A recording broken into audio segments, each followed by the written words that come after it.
नमस्कार, मैं हूं आपके साथ ज्योतिका। आइए रुक करते हैं फटाफट खबरों की ओर।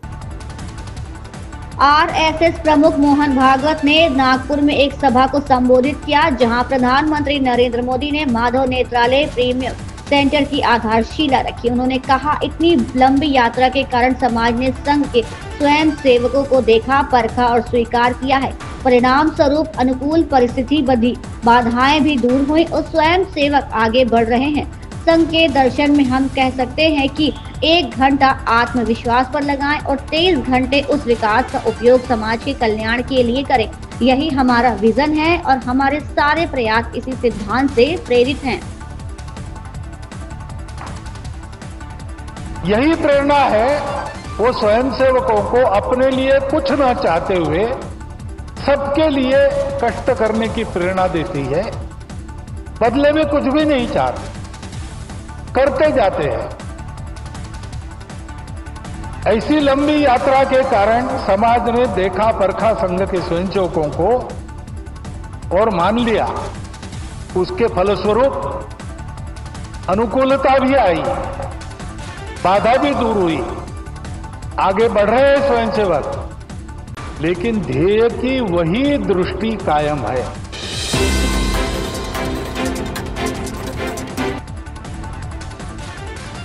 पीएम नरेंद्र मोदी ने अपने मन की बात कार्यक्रम के 120वें शो को संबोधित किया। इस दौरान उन्होंने कई मुद्दों पर बातचीत की। हालांकि उन्होंने इन दिनों देश में टेक्सटाइल कचरे की बढ़ती चुनौती पर भी ध्यान केंद्रित किया। उन्होंने कहा कि भारत इस क्षेत्र में बड़ी चुनौती का सामना कर रहा है। साथ ही उन्होंने इस चुनौती को खत्म करने में जुटे लोगों की सराहना भी की।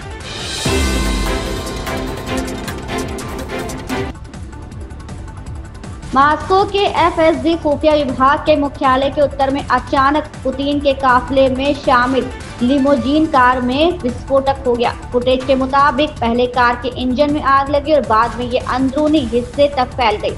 रिपोर्ट में ये नहीं बताया गया कि घटना के वक्त कार कौन चला रहा था।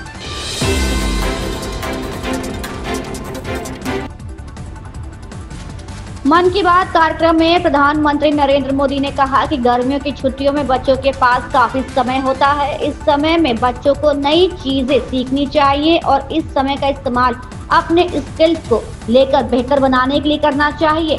ऐसे प्लेटफॉर्म की कमी नहीं जहां वे काफी कुछ सीख सकते हैं।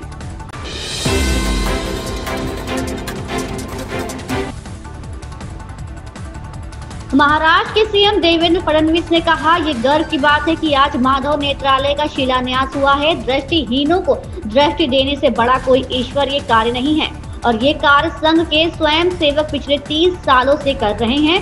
नागपुर में माधव नेत्रालय विदर्भ और महाराष्ट्र की ही नहीं बल्कि पूरे मध्य भारत के लिए नेत्र रोगों के लिए एक महत्वपूर्ण संस्थान के रूप में उभरेगा। माधव नेत्रालय ने कई लोगों के जीवन को रोशन करने का काम किया है। जब बड़े पैमाने पर नेत्रदान हो रहा है तो देश में ऐसी संस्था का होना बहुत जरूरी है। हम सभी के लिए ये बहुत ही हर्ष की बात है कि माधव नेत्रालय का आज भूमि पूजन हो रहा है। पिछले कई वर्षों से माधव नेत्र पीढ़ी कार्य कर रही है और कई लोगों के जीवन में प्रकाश लाने का काम इस माधव नेत्र पीढ़ी के माध्यम से लगातार किया गया है।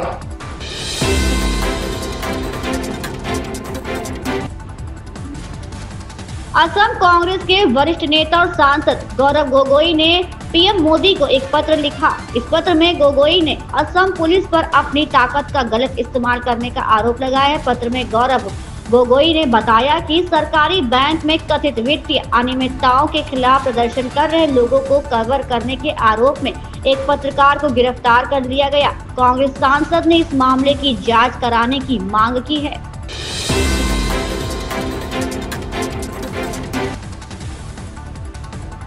प्रधानमंत्री नरेंद्र मोदी ने रविवार को नागपुर का दौरा किया। इस दौरान पीएम मोदी ने संघ मुख्यालय जाकर संघ के संस्थापक डॉक्टर केशव बलिराम हेडगेवार और द्वितीय सरसंघ चालक माधव सदाशिव गोलवरकर को श्रद्धांजलि अर्पित की। उन्होंने माधव नेत्रालय आई इंस्टीट्यूट एंड रिसर्च सेंटर के नए भवन माधव नेत्रालय प्रीमियम सेंटर की आधारशिला भी रखी।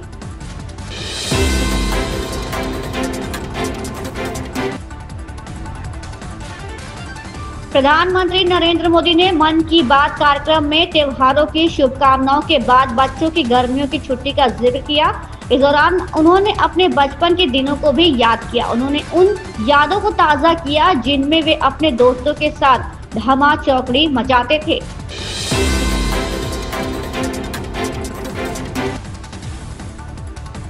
मुख्यमंत्री योगी आदित्यनाथ के नेतृत्व में उत्तर प्रदेश सरकार ने अवैध बूचड़खानों को बंद करने और धार्मिक स्थलों के 500 मीटर के दायरे में मांस की बिक्री पर प्रतिबंध लगाने का सख्त आदेश जारी किया है। नगर विकास विभाग के प्रमुख सचिव अमृत अभिजात ने सभी जिलाधिकारियों, पुलिस आयुक्तों और नगर आयुक्तों को बूचड़खानों को तत्काल बंद करने और धार्मिक स्थलों के पास मांस बिक्री पर प्रतिबंध लागू करने के निर्देश दिए हैं।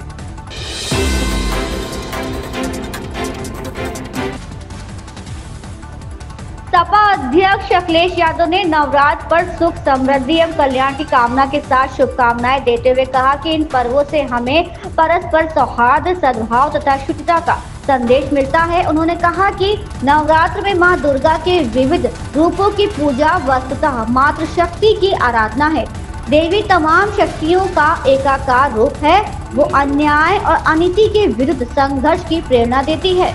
इन खबरों में बस इतना ही। बने रहिए हमारे साथ।